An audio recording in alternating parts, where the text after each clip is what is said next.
জুমার নামাজের সালাম ফিরাইলেই বাইর হয়ে যায়।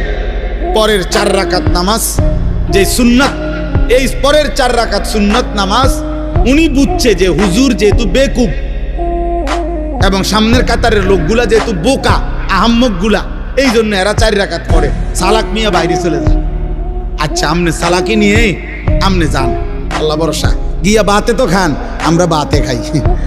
জুমার পরে কোনো আমরা চিরা খাই না, এটা মনে, আমরা কোনো বন খাই না, আমরা বাতে খাই। আল্লাহর রহমতে আশা করি আমনেতে ভালোই খাই। হ্যাঁ না, ওনারে শয়তানে কামড়ায়, ইবলিসে ওনারে কামড়ায়, ওনারে কিরমিয়ে কামড়ায়, উনি সাথে সাথে বাইরে হয়ে যায়। বোকা মানুষ বেটা, কি বুঝাইতে চাইছেন? ইমাম সাহেব বেওকুফ। ইমাম সাহেবের বাপের কান থেকে 4 রাকাত নামাজ আনছে, এটা যদি কোনো কোরআন সুন্নাহ অনুমোদিত না হয়, এটা রাসূলুল্লাহ সাল্লাল্লাহু আলাইহি সাল্লাম সাহাবায়ে কেরাম যদি না পড়তেন, তো এটা ইমাম সাহেব বছরের পর বছর একটি ভুল বেহুদা জিনিস পড়ে। এটা তা আপনার বিবেকে ধরে না? এটা আপনি বের হবেন কেন মিয়া? কেন খামখেয়ালি করবেন? জুমার নামাজ কি 2 রাকাত? কথা বলেন, জুমার নামাজ 2 রাকাত, তাইলে 2 রাকাত পড়বেন কেন?